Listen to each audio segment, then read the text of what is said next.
আজকের recipe butterscotch পায়েস। আশা করি পায়েসের রেসিপি আপনারা সকলেই কম বেশি এর আগে খেয়েছেন, কিন্তু একবার এই বাটারস্কচ পায়েসটি বানিয়ে দেখুন। এইটি যেমন ভিন্ন স্বাদে তেমন হয় দুর্দান্ত টেস্টি। বাই দ্য ওয়ে, আমি মৌ, আপনাদের সকলকে আমার চ্যানেলে স্বাগত। খুব সহজে ইজিলি বাড়িতে থাকা উপকরণ দিয়ে এই বাটারস্কচ পায়েসটি বানিয়ে নেওয়া যায়।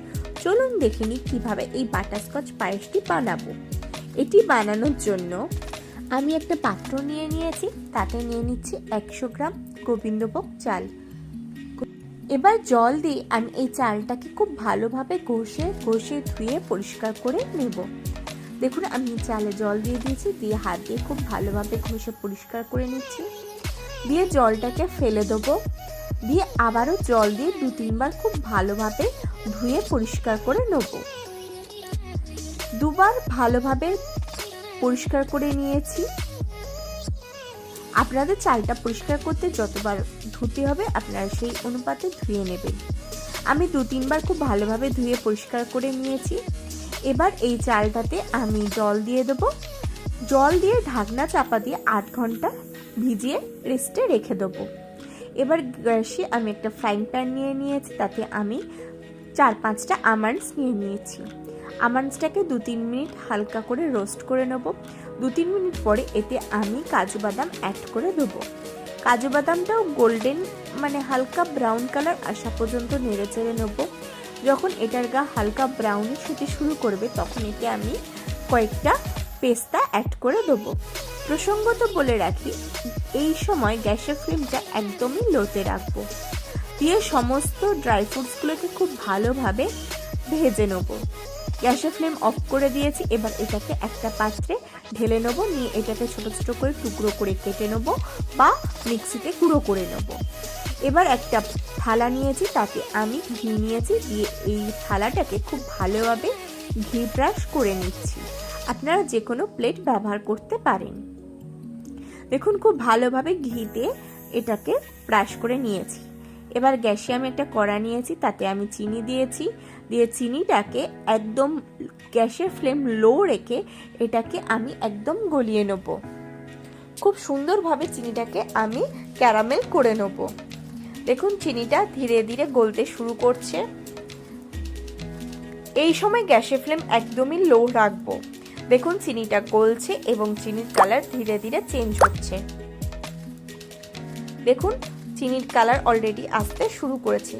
এই সময় আমি একটুখানি খুন্তি বা স্প্যাচুলা দিয়ে একটুখানি নেড়ে চেড়ে দেব।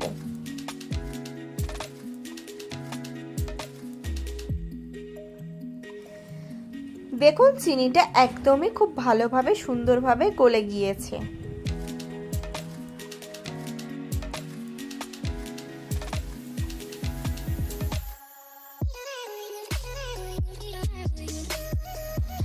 চিনিটা খুব সুন্দরভাবে গলে গেছে। এবার এতে আমি দিয়ে দেবো 1 চামচ বাটার দিয়ে বাটারটাকে এর সাথে খুব ভালোভাবে মিশিয়ে নেব। দেখুন, খুব ভালোভাবে আমি বাটারটাকে মিশিয়ে নিচ্ছি। বাটারটা এর সাথে সুন্দরভাবে মেশানো হয়ে গেলে আমি এতে ছোট ছোট করে চপ করে রাখা ড্রাই ফ্রুটসগুলো অ্যাড করে দেবো। দেখুন, আমি ড্রাই ফ্রুটসগুলো এখানে অ্যাড করে দিচ্ছি। ড্রাই ফ্রুটসগুলো এর সাথে খুব ভালোভাবে মিশিয়ে নেব। খুব ভালোভাবে মিশিয়ে নিয়েছি। এবার গ্যাসের ফ্লেম আমি অফ করে দিচ্ছি। এবার ঘি মাখানো প্লেটে এটাকে ঢেলে দেবো, দিয়ে ঠান্ডা হতে দিয়ে দেবো। দিলেই তৈরি হয়ে যাবে আমাদের বাটারস্কচ। এটা ঠান্ডা হোক, চলুন ততক্ষণও পায়েসের বাকি প্রিপারেশনটা করে নিই। তার জন্য আমি গ্যাসে একটা কড়া নিয়ে নিয়েছি, তাতে সামান্য পরিমাণে জল দিয়ে দিয়েছি আর দিয়ে দিচ্ছি দুধ। আমি এখানে প্যাকেট মিল্ক ব্যবহার করেছি ও 1 লিটার দুধ ব্যবহার করেছি। আমি এই দুধে আলাদা করে কোনো জল ব্যবহার করব না, কিন্তু শুধু দুধ যদি আমি গ্যাসে দিতাম তাহলে দুধটা তলায় লেগে যেতে পারতো, তাই আমি সামান্য পরিমাণে জল দিয়ে নিয়েছি। দেখুন, আমি দুধটাকে খুব ভালোভাবে নিয়ে নিচ্ছি। দিয়ে এবার দুধটাকে কম আঁচে একদম ফুটিয়ে খুব ভালোভাবে আমি জাল দিয়ে নেব। প্রসঙ্গত বলে রাখি, এই সময় আমি খুন্তি বা স্প্যাচুলা কন্টিনিউয়াসলি নাড়াতে থাকবো।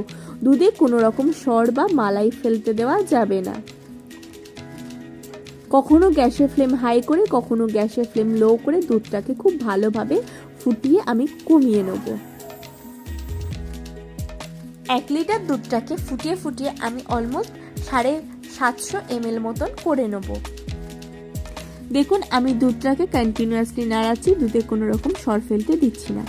দুধটাকে এইভাবে ধীরে ধীরে নাড়াতে হবে। এমনকি দুধের সাইডে যে সরটাকে পড়ছে সেটাকেও আমি এইভাবে আস্তে করে ঘষে ঘষে পরিষ্কার করে দিচ্ছি। এইভাবে আমি দুধটাকে ফুটিয়ে পুরো 750 ml মতন করে নেব। আপনি যদি আমার চ্যানেলে নতুন হন তাহলে আমার চ্যানেলটি সাবস্ক্রাইব করার অনুরোধ রইল, আর পাশে থাকা বেল আইকনটি অবশ্যই প্রেস করে দেবেন, তাহলে আমি ভিডিও আপলোড করলে সবার আগে আপনারা তার নোটিফিকেশন পেয়ে যাবেন। আমার চ্যানেলে আরও অনেক নিত্য নতুন পায়েসের রেসিপি রয়েছে, আপনারা চাইলে সেই ভিডিওগুলোও দেখতে পারেন, তার লিঙ্কও আমি ডেসক্রিপশনে দিয়ে দেবো। দেখুন দুধটাকে আমি এইভাবে ফুটিয়ে ফুটিয়ে কমিয়ে নিয়েছি। এবার এতে আমি দিয়ে দেবো ভিজিয়ে রাখা চালটা দেওয়ার আগে যে জলে ভিজিয়ে রেখেছিলাম সেই জলটাকে আমি ফেলে দিয়ে চালটাকে ছেঁকে নিয়েছি। এবার এই চালটা আমি এতে দিয়ে দিচ্ছি, দিয়ে এবার খুন্তি দিয়ে একটুখানি নাড়িয়ে দেবো, দিয়ে এবার চালটা এই দুধেই আমি পুরো সিদ্ধ করে নেব।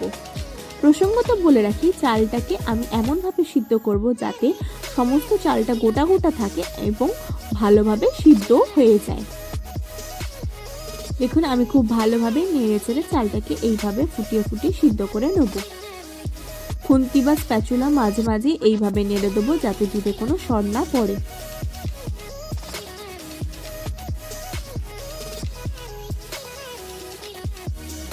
দেখুন আমি এইভাবে ধীরে ধীরে ফুটিয়ে নিচ্ছি।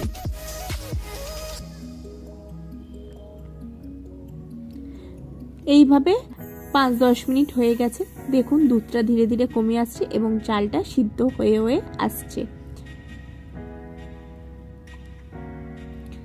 মাঝে মাঝে খুন্তি বা স্প্যাচুলা আমাদেরকে এইভাবে নাড়িয়ে দিতে হবে। আপনারা বাড়িতে অবশ্যই একবার এই বাটারস্কচ পায়েসটি বানান। এটি যেমন দুর্দান্ত স্বাদের হয় তেমন হয়ও পুরো ভিন্ন।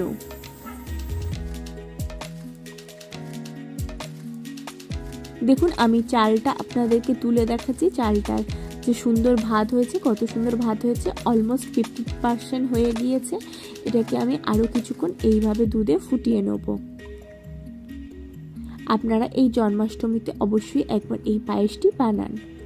এবার এতে আমি দিয়ে দেবো মিষ্টির জন্য আমি এখানে চিনির গুঁড়ো ব্যবহার করেছি।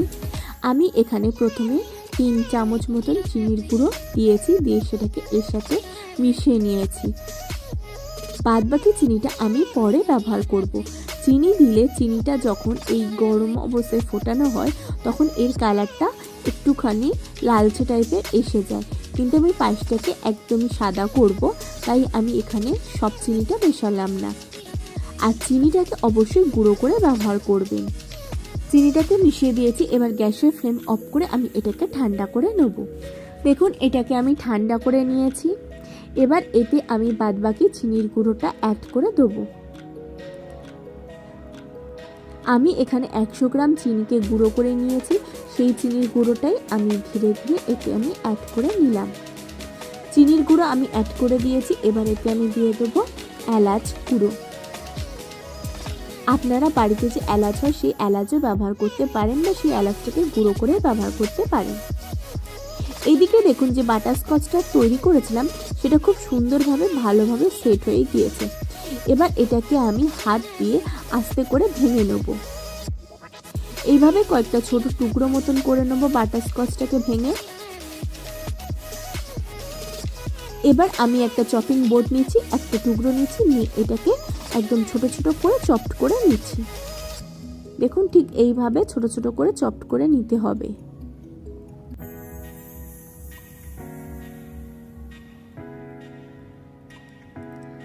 এইভাবে বাটারস্কচটাকে আমি খুব সুন্দরভাবে চপড করে নেব। দেখুন এইভাবে আমি সমস্ত বাটারস্কচটাকে চপড করে নিয়েছি। এবার এই চপড করে রাখা বাটারস্কচটাও এর সাথে দিয়ে দেবো। প্রসঙ্গত বলে রাখি, এই বাটারস্কচটাকে একদম পায়েস ঠান্ডা হওয়ার পরেই মেশাতে হবে।